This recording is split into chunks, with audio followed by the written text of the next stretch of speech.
नमस्कार. मी डॉक्टर जवाहरलाल शाह. आज 4 March world obesity day. आपण ओबेसिटी बद्दल जाणून घ्या. ओबेसिटी म्हणजे स्थूलता. स्थूलता म्हणजे नक्की काय? तर एक साधारण आपण आपला बॉडी मास इंडेक्स पाहिला. आपण इंडियन स्टँडर्ड फ्रेम प्रमाणे जर पाहिलं, आपली हाईट इन सेंटीमीटर यातून जर आपण 100 मायनस केले तर जे राहतं ते पुरुषाचं वजन राहावं ॲडल्टचं. फिमेलचं आपल्या हाईट इन सेंटीमीटर यातून जर 105 मायनस केलं तर जेवढं राहील तर ते आपलं वजन असावं स्त्रियांमध्ये. ओबेसिटी म्हणजे काय? तर जर आपण BMI म्हणजे बॉडी मास इंडेक्स मधनं जर ओबेसिटी समजून घेतली तर 18 BMI तुमचा जर असेल 18च्या आतमध्ये तर तुम्ही अंडरवेट आहात. 18 ते 24 जर तुमचं बॉडी मास इंडेक्स असेल तर तुम्ही हेल्दी आणि नॉर्मल आहात.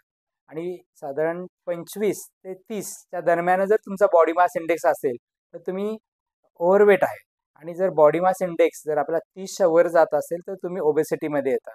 तर ओबेसिटीचं प्रमुख कारण काय? भारतात जर विचार केला तर सध्या स्थूलतेचं प्रमाण खूप वाढतंय. त्याला अनेक कारणं आहेत, पण त्यातली महत्त्वाची जर आपण विचारात घेतली, त्यामध्ये बैठं काम, व्यायामाचा अभाव, सतत मोबाईल आणि टीव्ही ह्याचा अतिवापर, त्याचबरोबर खाण्यामध्ये अति वापरण्यात येणारे जंक फूड्स म्हणजे पिझ्झा, बर्गर संस्कृती, त्याचबरोबर उन्हाळ्यात वेगळी सरबतं घेण्यापेक्षा शीतपेय म्हणजे बंद बाटलीतली पेय पिणं, व्यायामाचा अभाव अशी बरीच कारणं आपण त्यासाठी आपण विचारात घेऊ शकतो. आपण ज्यावेळी पाश्चिमात्य लोकांचं अंधानुकरण करतो, त्यावेळी आपण त्यांच्या आहाराच्या बाबतीत आणि त्यांच्या वागण्याच्या बाबतीत घेतो, पण आपण त्यांचं व्यायामाचं कधी अनुकरण करत नाही. तुम्ही जर पाहिलं तर वेस्टर्न कंट्रीजमध्ये लोकं अगदी ज्येष्ठ नागरिक सुद्धा रेग्युलर जाऊन व्यायाम करतात. आपण त्या गोष्टी पाळत नाही. आपण व्यायाम करत नाही, पण आपण तासनतास टीव्ही बघतो, मोबाईलवर, सोशल मीडियावर असतो. आपण त्यांच्याप्रमाणे आहार घ्यायचा प्रयत्न करतो. आपण त्यांच्याप्रमाणे कोल्ड्रिंक्स घेतो, पण त्यांच्याप्रमाणे आपण बाकी हेल्दी सवयी देखील अंगीकार केल्या पाहिजेत. ओबेसिटी टाळण्यासाठी